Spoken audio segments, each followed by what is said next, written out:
예수님이 철저히 모욕당하시고 고난받으시는 장면입니다.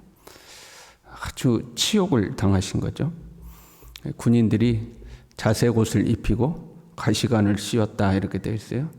네가 왕이라며 하고 왕으로 꾸민 거예요.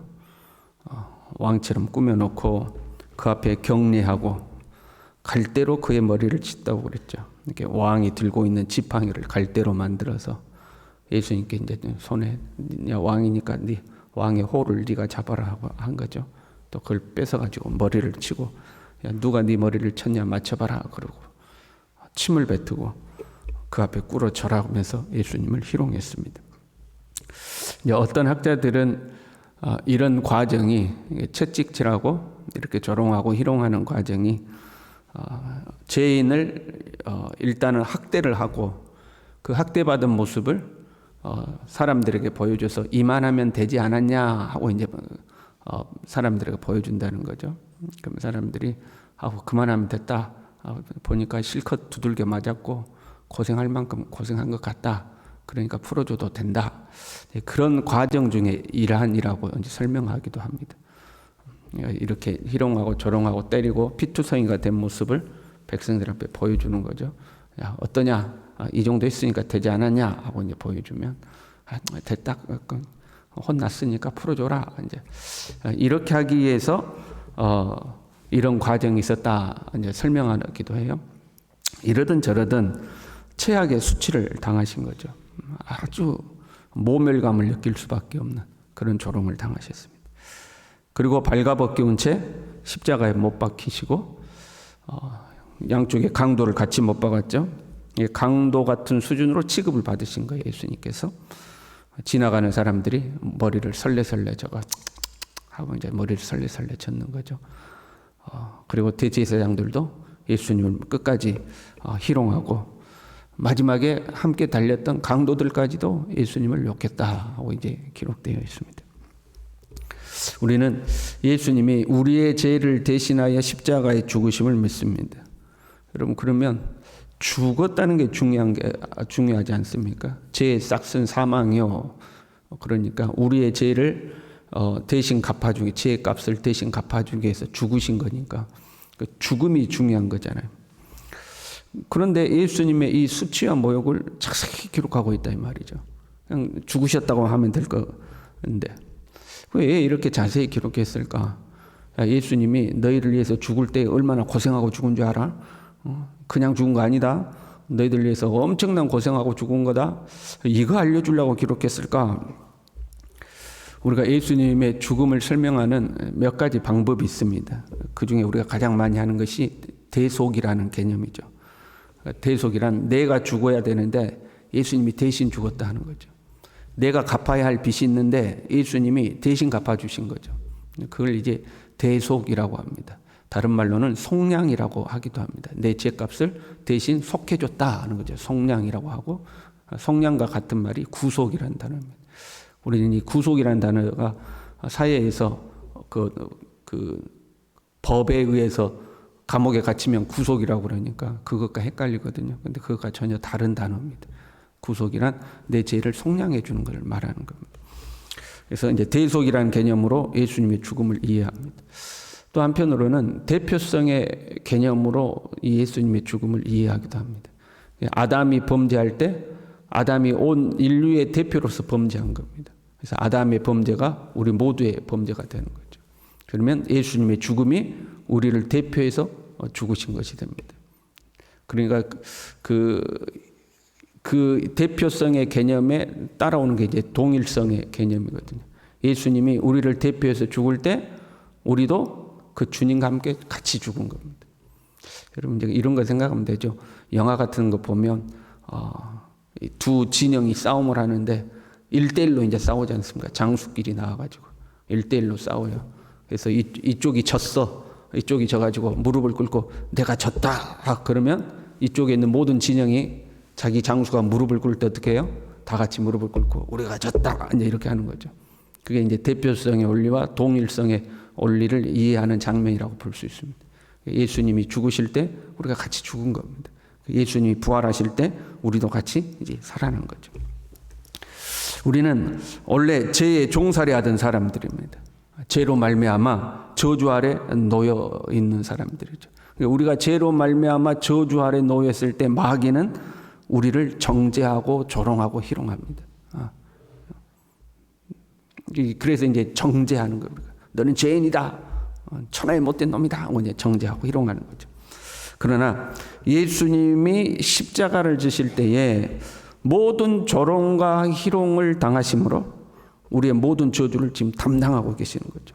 우리의 죄만 속한 것이 아니라 죄로 말미암은 조롱과 희롱, 비난까지도 예수님이 지금 담당하고 계시는 거예요. 그래서 마귀는 더 이상 우리를 정죄할 수가 없는 거죠. 마귀는 더 이상 우리를 조롱할 수도 없는 거예요. 예수님이 우리를 대신해서 그리고 우리를 대표해서 우리의 모든 조롱을 감내하신 거예요. 지금 그 모습을 기록하고 있습니다.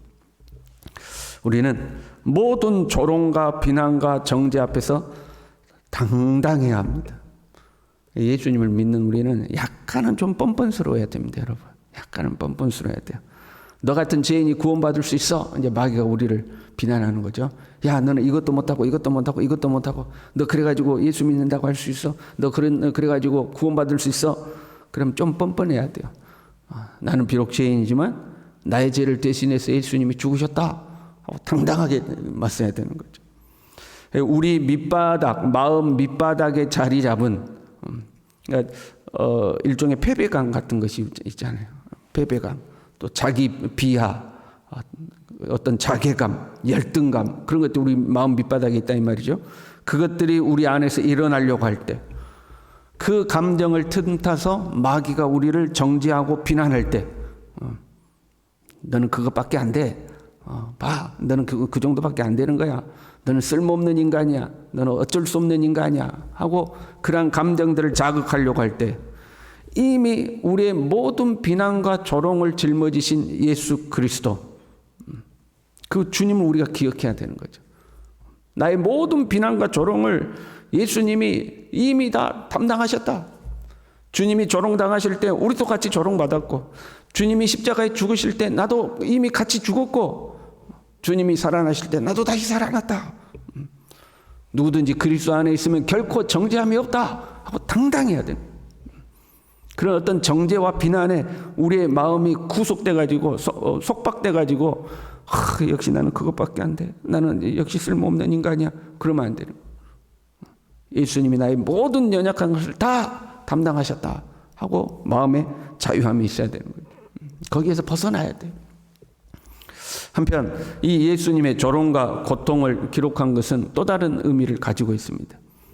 우리는 예수님을 믿고 예수님의 제자가 된 사람들입니다. 이제 예수님의 뒤를 따라가는 사람들이죠.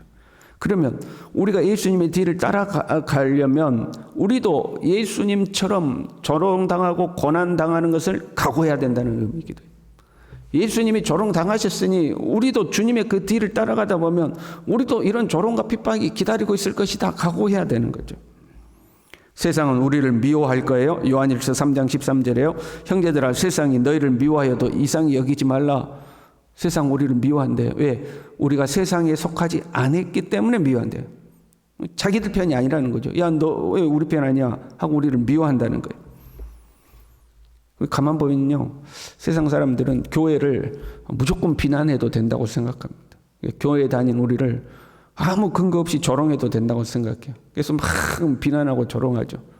그러면 우리가 야, 이거는 그게 아니고 이건 이렇고 저건 저렇고 우리가 반론이라도 할라치면 이거 저 교회 다니는 것들 말만 많아가지고 또 그것 때문에 또 조롱합니다.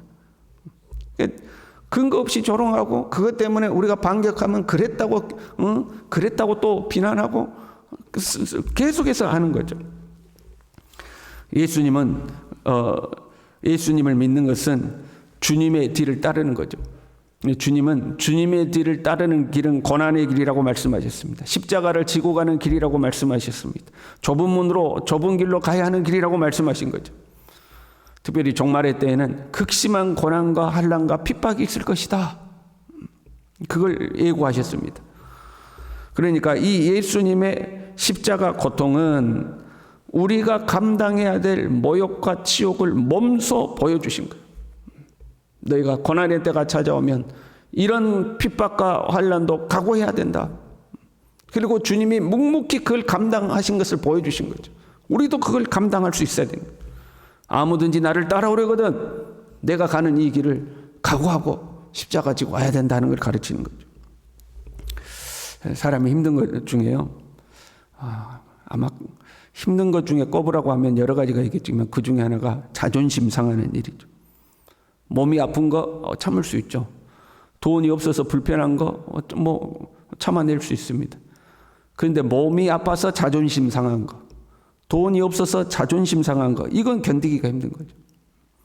지금 예수님은 육체적 고난, 고통스러운 거죠. 그 십자가의 고난, 육체적 고난도 힘든 거예요. 그러나 그 육체적 고난과 함께 철저히 자존심이 짓밟히고 있는 거죠.